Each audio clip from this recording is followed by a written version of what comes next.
All of us. All of us. All of us. All of us are lost. All of us are lost. Lost. Lost. Hello and welcome back to All of Us Are Lost, a rewatch podcast delving into the mysteries of that island from Lost. I am Kat, and joining me as we journey down the hatch and all over the island, it seems at the moment, is Andy. And today we are here to talk about episodes 4 and 5 of series 2. Everybody Hates Hugo and ... found. I think when we were talking about the opening 3 episodes, Andy, we were kind of saying that this is a lot of repetition. And whilst I don't think repetition is an issue this time, I still am waiting for something to happen. I don't know about you, but I'm just waiting for that thing that kept me hooked in when I first watched it. Yeah, I feel the exact same. Excuse me. I think it doesn't feel like as if they're laying groundwork as such, but it's almost like they're finding their feet again in this series, and they're not wanting to overcommit to any one sort of story or thread. You know, we've got certain aspects with the different survivors that are going on, and without too much detail, without too much background. You know, we've had Anna Lucia come back. We don't know a huge amount about her so far. And yeah, it feels like a lot of place setting, but without an end goal at the minute. And I don't know if that's thinking ahead. Of my kind of memories a bit fuzzy, but it does feel like it's dragging its heels a bit, I think. Because if we look back at where we were by kind of episode 4 last time around, we'd had obviously the pilot, we'd had the mysterious monster in the jungle teased, we'd had a polar bear, we knew that Kate was a fugitive, we knew that John Locke could suddenly walk, having not walked. And here, I don't feel like we've really had too much of like a what the. I mean, I guess you could argue that finding out that Anna Lucia and the people from the back of the plane survived was kind of that, but I think there was just so much in the first 4 or 5 episodes of season 1 that this is kind of like, oh well, yeah, they've done that one thing. Yeah, the Anna Lucia thing is interesting, and it kind of gives credence to what Rose has been saying earlier on, or throughout since series 1 about her husband and everything. But it's very slow. It's very like we have a whole episode that's essentially a Hurley guilt trip. He's just feeling bad about everything. The flashbacks are very uninspiring and don't tell us a whole lot more. In both episodes, I think, with that. Apart from one actor showing up who I had no recollection at all being in it, and DJ Qualls. But yeah, it's an odd pace to take. Again, I think was watching it the way we are just now, back to back episodes. Maybe it felt a bit different at the time, just with the suspense. But just now, it's a bit plodding, to be honest. Yeah, maybe when we were watching it, sort of like a week in, week out thing, those little things that they were doing seemed so much bigger. But when we are watching them, as you say, kind of back to back to back, it's like, oh, that kind of felt a bit fillery. They probably didn't initially, but this time around, it's taken, it's taken some going for me to like commit to the season so far. Mm-hmm. Yeah, and one of the kind of cliffhangers in the first 3 episodes was Jen saying others, and it kind of cuts to them, and we are then thinking these are the others that Russo's been talking about earlier on, maybe the ones that have been on the boat that they sabotaged Jen and Michael and Sawyer and Walt. But then because it just kind of, the way we're watching it just kind of cuts, and then you realise it's not those others as they're described, it's falls a bit flat. But I mean, we'll talk about them as best we can. Yes, and I think because the way that series 2 is it's kind of a little bit chaotic, with there being this new faction of people, and with Jin, Michael, and Sawyer being on the other side of the island. I think it's probably easiest if we kind of talk about the flashback and then the stuff that's going on the island. So I guess in Everybody Hates Hugo, it's a Hurley flashback, and it's the night he wins. It's like the night and the day after he's won the lottery, and he's not telling anybody that he's won the lottery. But it's that whole thing of like, if ever I won the lottery, I wouldn't tell anybody, but there would be signs. And in Hurley's case, his sign is he's going to quit his job and he's going to try and get a date with the woman that he's got. I guess he wants to test the water and see if she likes him for him rather than him for his money. But his plan kind of goes awry when his best friend Johnny, played by DJ Quiles, decides he's also going to quit his job, which then makes Hurley feel quite guilty because he knows that he doesn't need a job anymore, but his friend does. And I don't know, it's a Hurley guilt trip. He's just, spending the whole episode kind of lying to his friend. It's a bit sad in a way, but it doesn't really do anything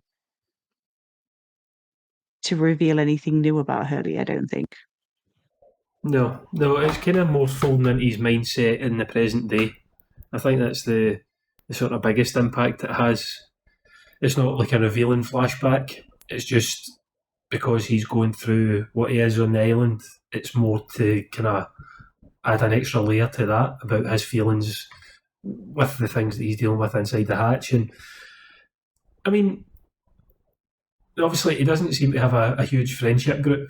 So with Johnny, DJ Qualls, he's won a lot. He could give him just 10 million. I don't know what the lottery rules are, but he seems to have, he's got his mum, he's got a slight extended family from what we've seen before, and then Johnny. You could give him a wee bit, and just, sorry you quit your job, here's some money, and it would be fine. But yeah, he just kind of keeps it all inside. And I mean, I'd be the same. I think I wouldn't. I don't think I could tell anyone. But again, yeah, the signs would be there.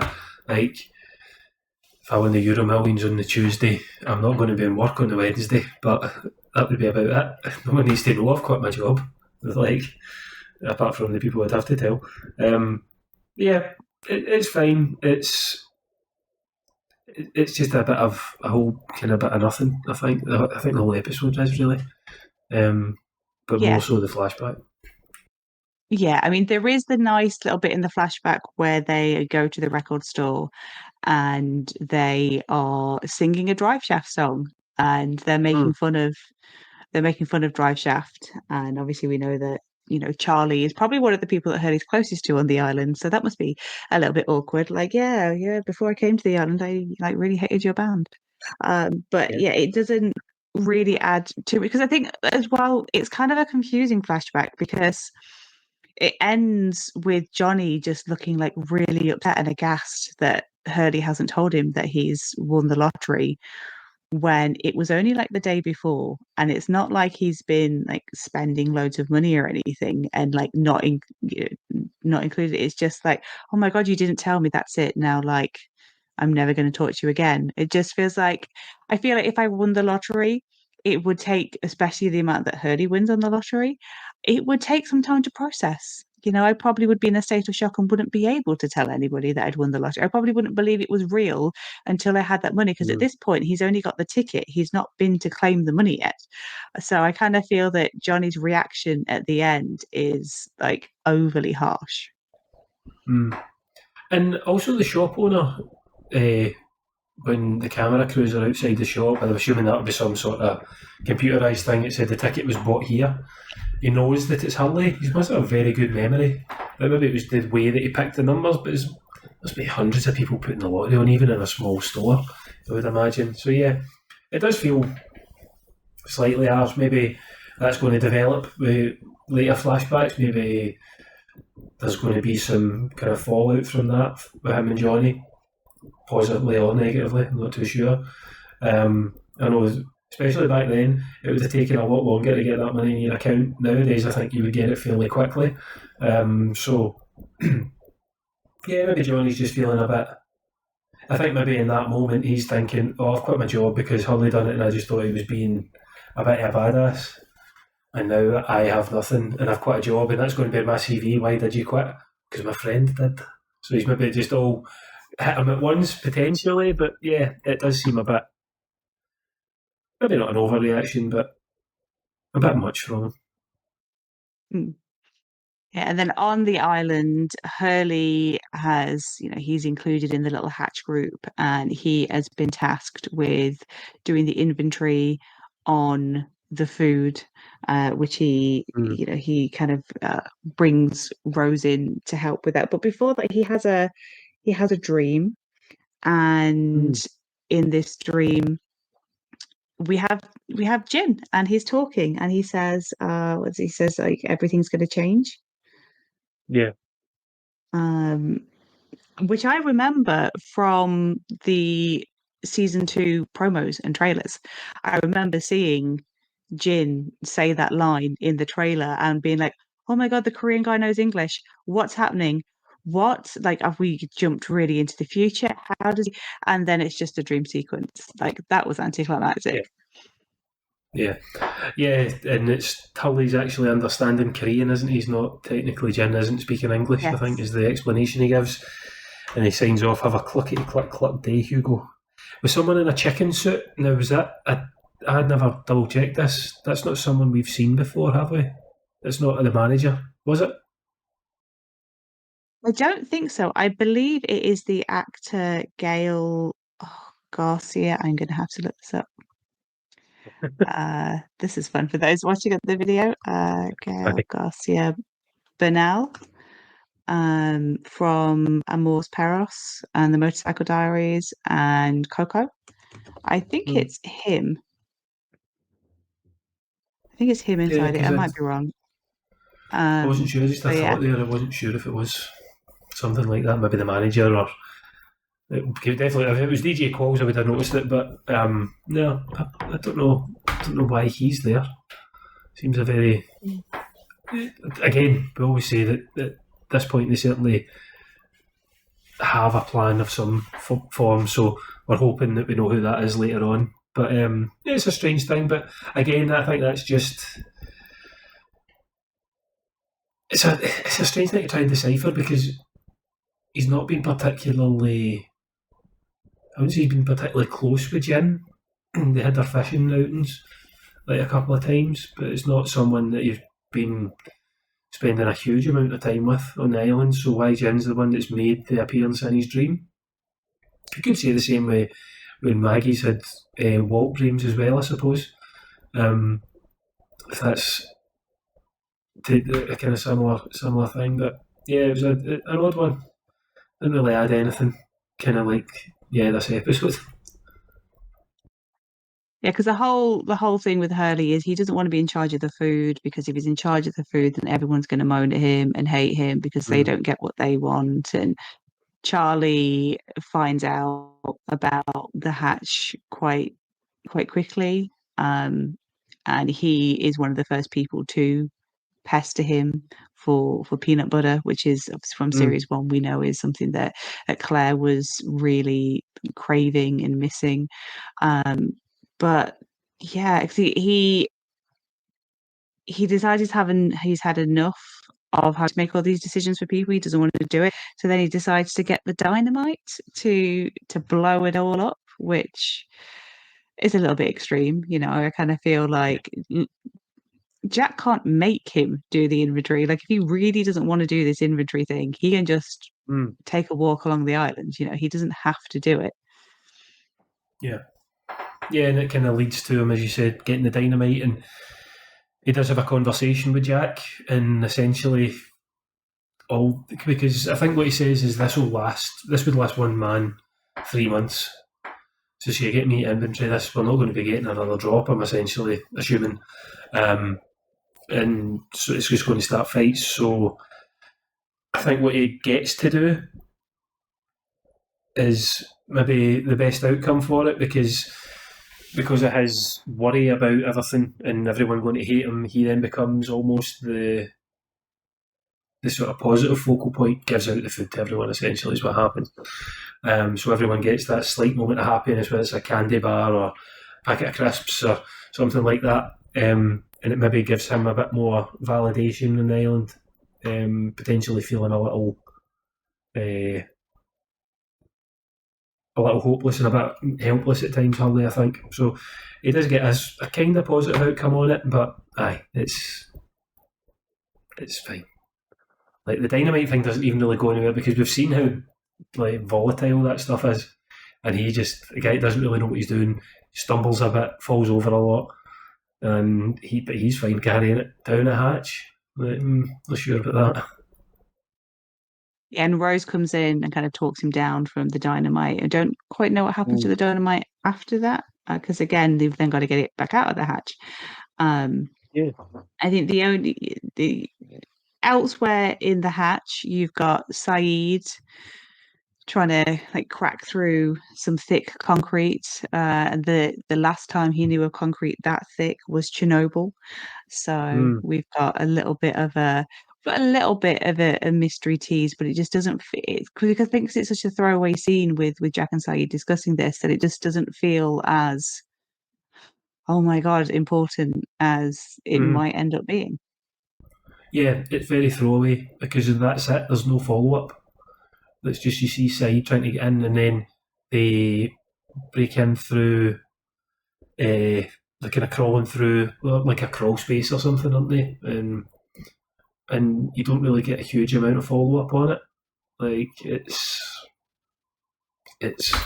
again, it's another kind of loose thread, and we did mention maybe in the first 3 episodes, maybe they're trying not to build up too many more mysteries and let the other ones from season 1 play out. But when you're still putting something out there like the whole electromagnetism of it, it just feels a bit loose for me and not fully thought out at this point in time anyway.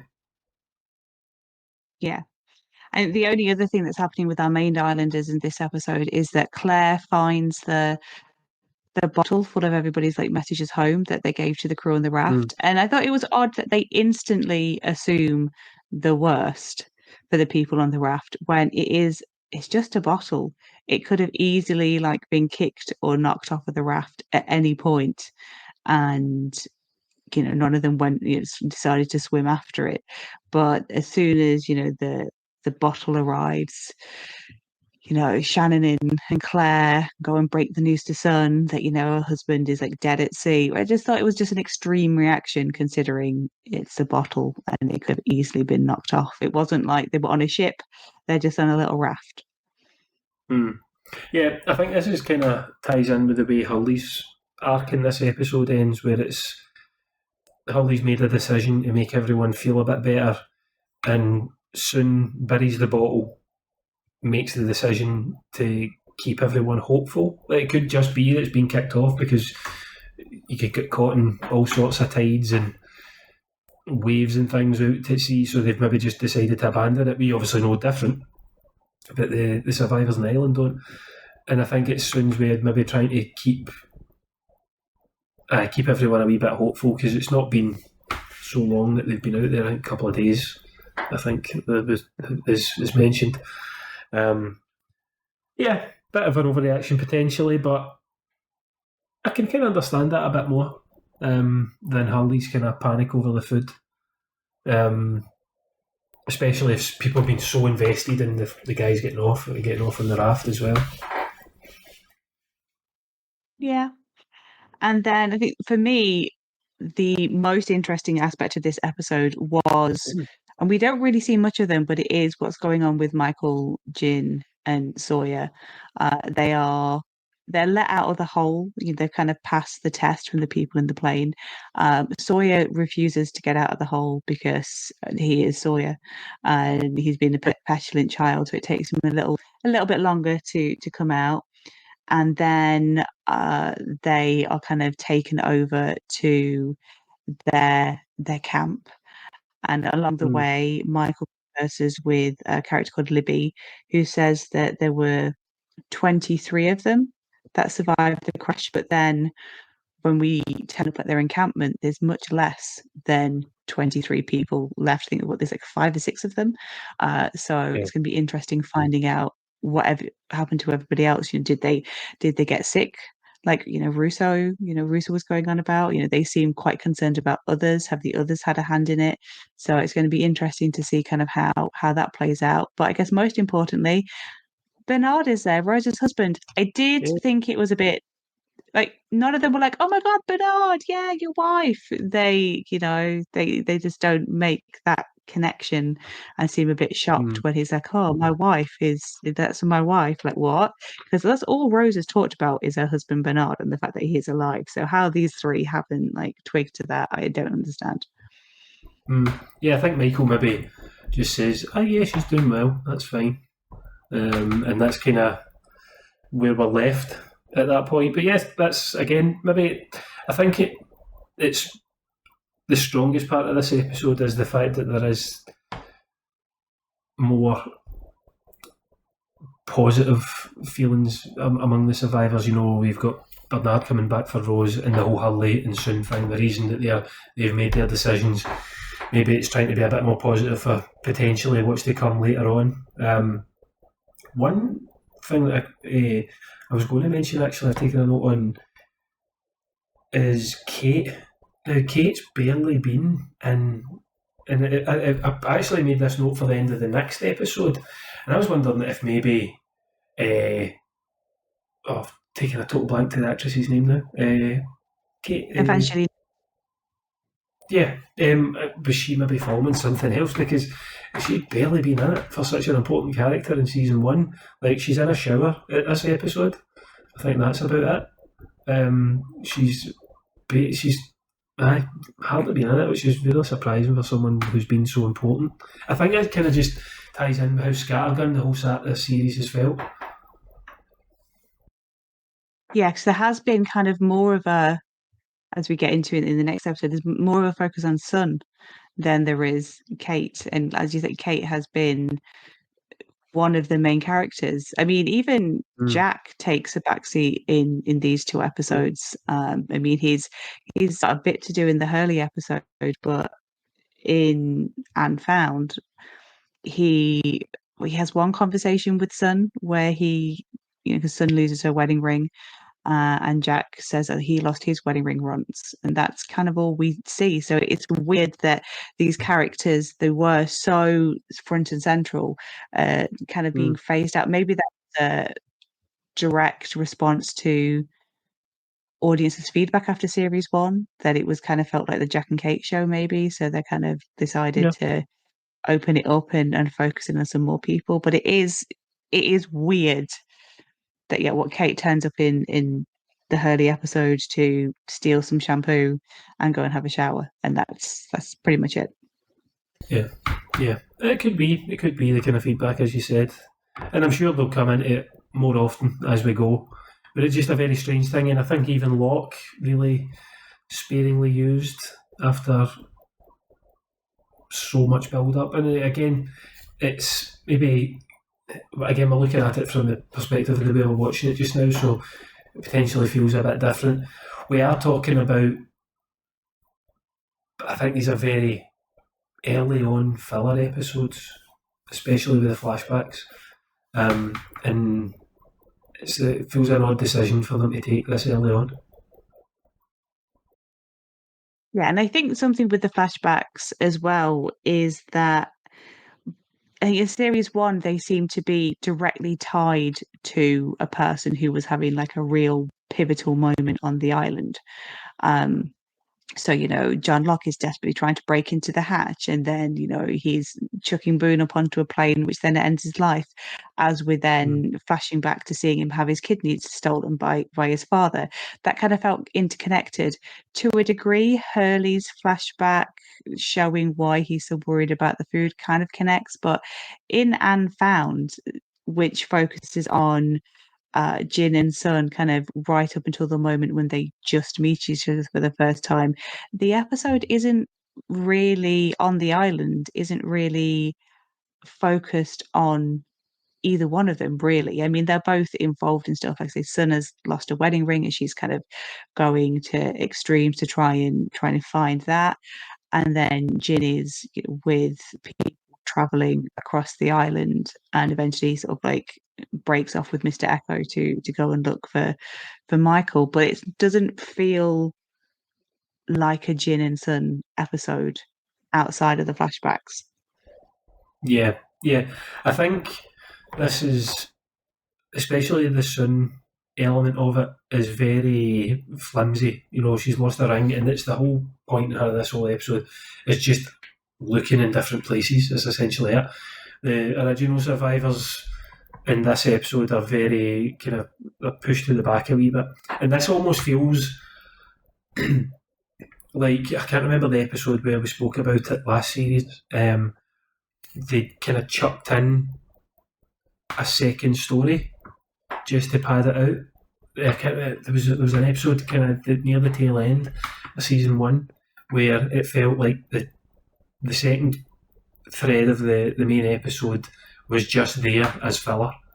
It might have been Sawyer with the glasses, potentially. I think we were just kind of like, or Sawyer's headaches. But everything else was going on. The Sawyer's headache thing was just there as, this needs to be 40-45 minutes. And I think the Sun one feels like that as well. And it's almost like they went, right, well, we've got Sun looking for a wedding ring, so now we can put this flashback in as well. The flashback is, as you said, they meet at the end. There's a mention of Jin's flatmate saying the colour orange will help you find love, or the colour orange is love, and he bumps into someone in an orange dress, which leads to him coming face to face with Sun. The rest of it is just Jin job hunting and working in a job and working for a complete arsehole, and Sun going on a date, and the date's a complete arsehole, and that kind of it. And Sun's arc is looking for a ring and finding it in what I think would be quite an obvious place. I don't know why that wouldn't have been one of the first places she would have looked, but maybe that's just me. Maybe it's the panic that's caused her to be a bit irrational trying to find it. Yeah, maybe. But yeah, the flashback is, Sun is, she's a silver because she didn't find her husband in university, so she's classed as a silver. She doesn't want to be a bronze, so she's being sent on arranged dates, basically. And she starts dating the heir to some really fancy hotel chain, and she starts to like him, but he's actually going to leave Korea in 6 months to go and live in America with a woman that he met. And so she gets upset by that, and then it just so happens that Jin is just been hired to be a doorman at that very same hotel. But then he gets fired because he's told during his interview not to open the door to people like him, because I mean, that guy in that interview where he's like, what village are you from? You're not from the city. And then he says, a small fishing village. Oh yes, I can smell the fish on you. It's like, it reminds me of like the film Parasite, where like the rich family like make fun of the guy who's like being the chauffeur because like he stinks. Like the wife's like, oh my god, he stinks, I have to like open the window because he smells, because it be like, oh my god, he smells poor. So this guy is very much cut from that cloth. And then Jin lets a little boy use the toilet and he gets told off, so he quits, and then he ends up in the park, and yes, there is this sort of chance collision. And it seems, from what we see, to be love at first sight. The way that they kind of look at each other, they are, instantly captured by one another, which, is in heavy contrast to the Jin and Sun that we've seen on the island together. I mean, she's very panicked about finding her wedding ring, considering that her and her husband are kind of broken up at this point.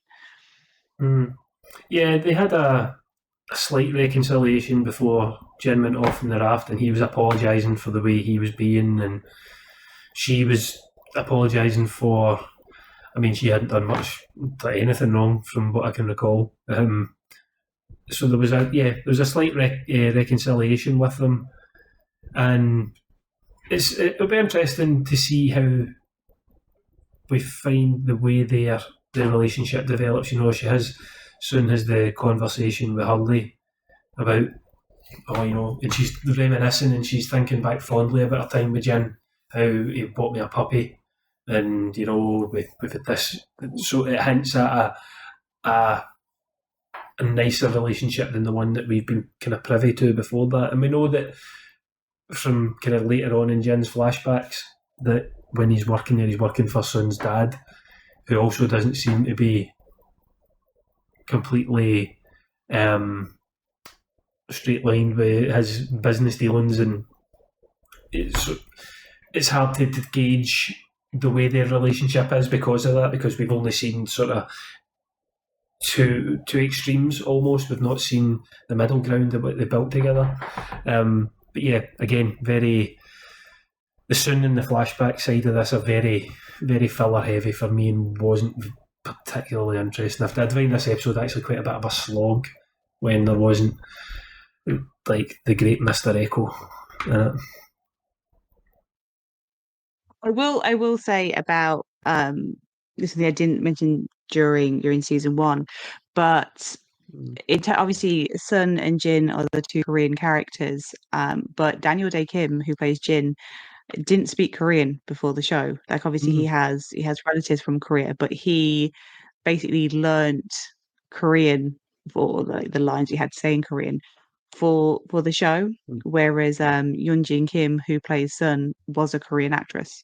So it's given that you have her playing Sun, who is a Korean who secretly learned American, and doesn't she knows, and then her husband isn't supposed to know English, but he is played by an actor who was brought up exclusively speaking English. It's kind of a nice little interplay, because I think he does a good job, acting the Korean things. I think unless you sort of do that deep dive, you would never go, I'm not sure that he's really Korean.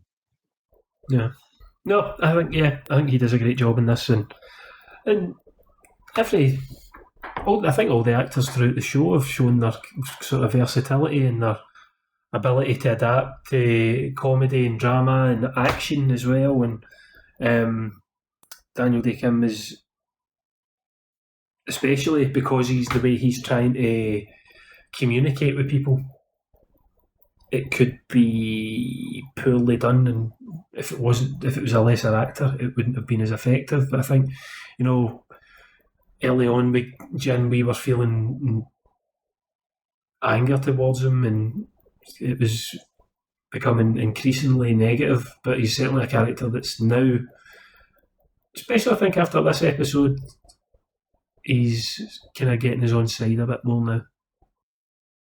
Yeah, I think the fact that him and Michael started off as mortal enemies and have now become friends is a really really nice development. I think that has kind of gone a long way to smoothing over audiences' receptions.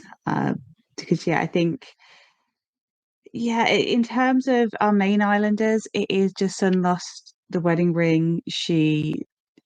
Hurley suggests Vincent the dog might have eaten it. So there's a funny thing there where they're basically waiting for Vincent to do his business.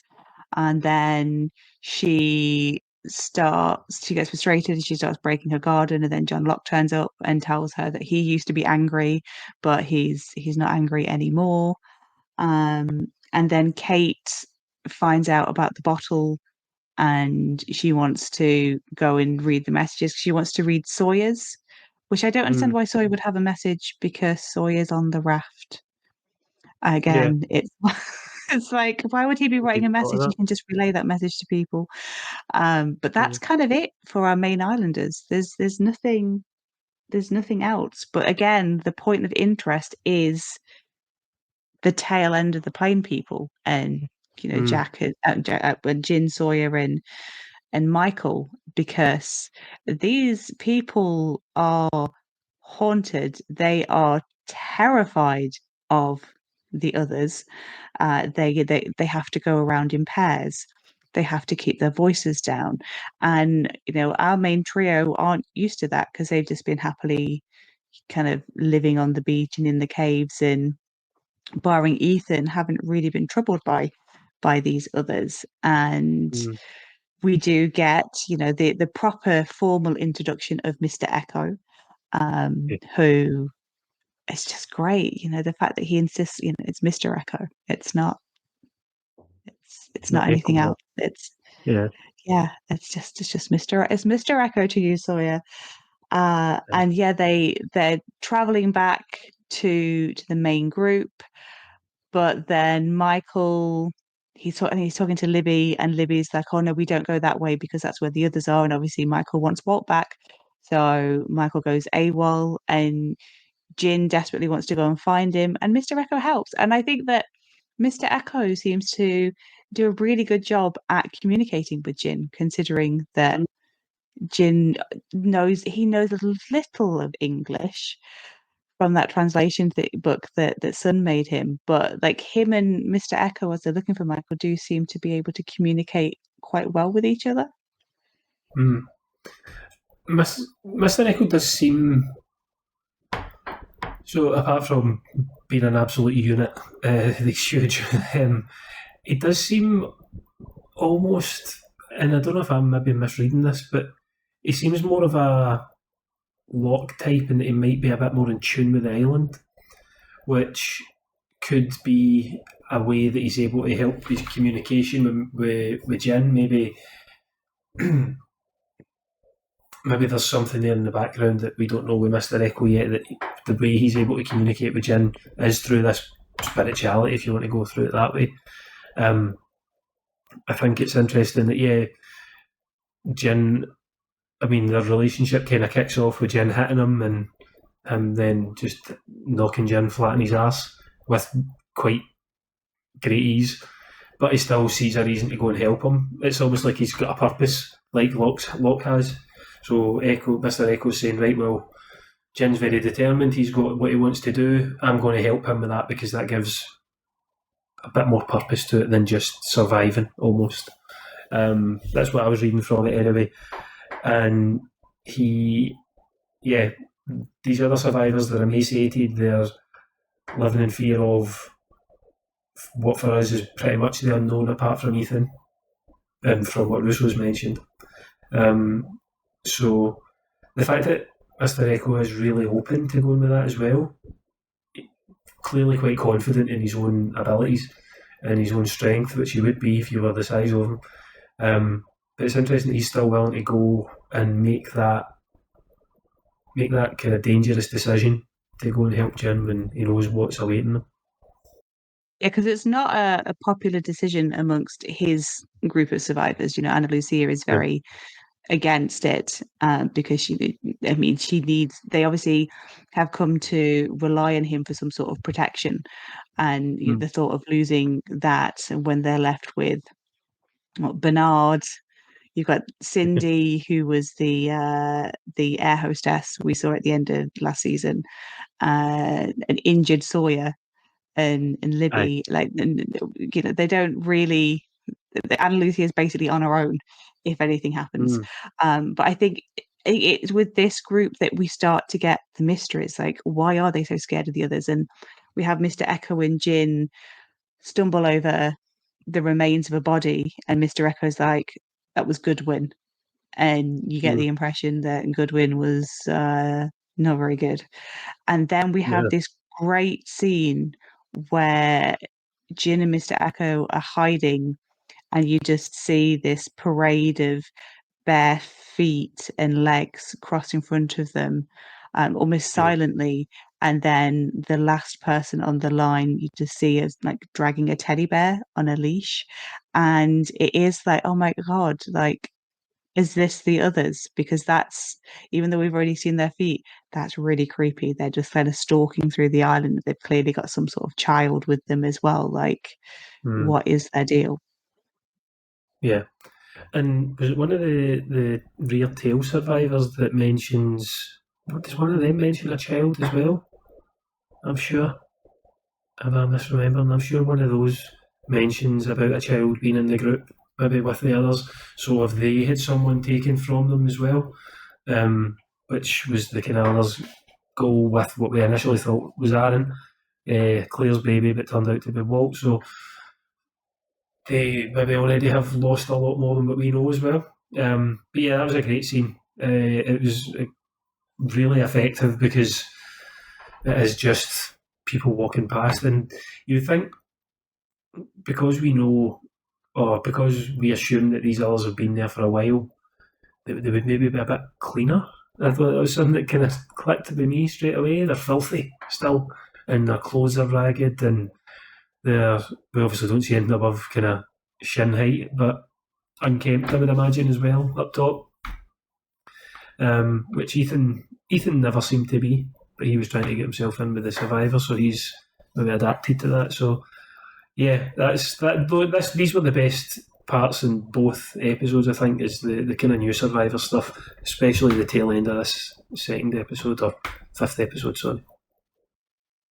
Yeah, because we have Jin and Mr. Echo do eventually track down Michael, and again, Mr. Echo is basically talking Michael down and saying, like, you don't know what these people are capable of. Like, you should not go there, especially on your own. You do not know like the severity of these people. So there is that kind of stern warning, which then kind of brings everybody like back into line, and I assume onwards back to home island. Yeah. Although Jen says to Michael, "You find Walt," doesn't he? So maybe that's going to next episode. Michael has carried on. I think potentially. Yeah. It's I think Mr. Echo says they'll not be found if they don't want to be. So you wonder as well how much they've been surveying both. If there's been 23 survivors from the rear, are they all dead? Have they been captured? Have they succumbed to the kind of virus that Russo's mentioned? But I think more likely it is that they came across the others maybe a wee bit more than what the front of the plane have. And I guess if they've landed closer, if they've landed closer to like the others' encampment, then it would make sense from an other's perspective to pick off those people first before hoofing it. I think it's like they say like 2 days. So it's gonna be like a 2-day walk across the island. So yeah, maybe you focus on the people closest before you send a scout out. So you send an Ethan out to be a scout, but you leave them alone. But yeah, it's definitely with this group that which is weird saying because we've just spent an entire 23 episodes of season 1 with our main islanders, but yet here we are 5 episodes into series 2, and I'm kind of a bit bored of them. And I want to know about the shiny new people. I want to know about Anzia and Mr. Echo and Libby and Cindy, and I kind of already feel I know a little bit about Bernard, but I want to know about this group of people, which is it's a strange thing, because also equally I should be wanting to know what Kate did and why can't John Locke walk? What accident? But I'm having my head swayed by these new people now.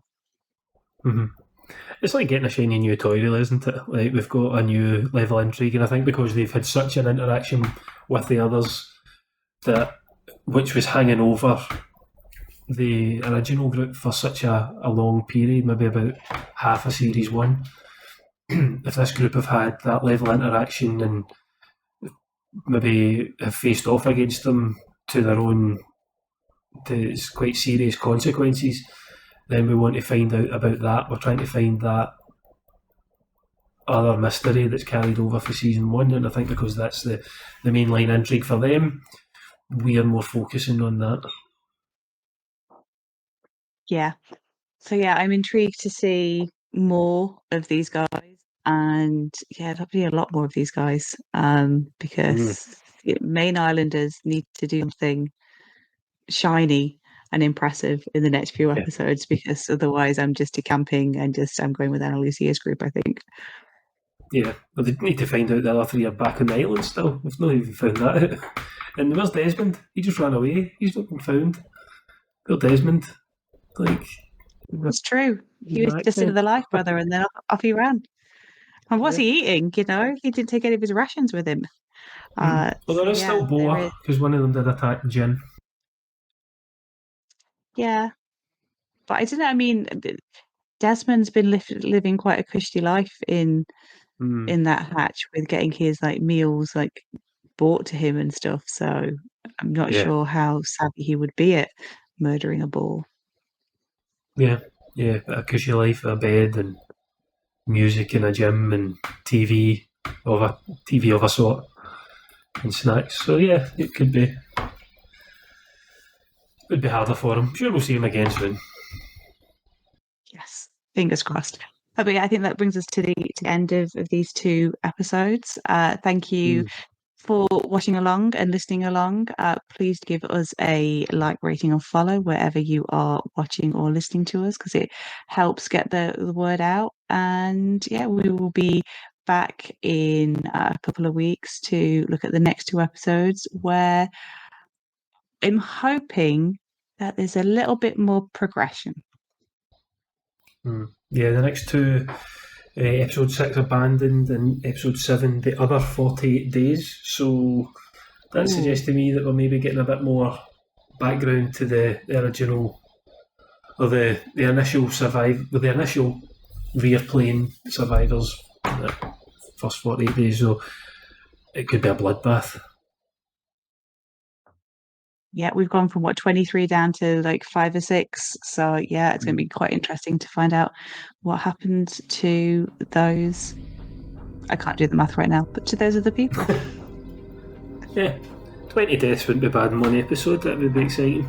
Pick it up a wee bit. So yeah, look forward to that. Join us next time.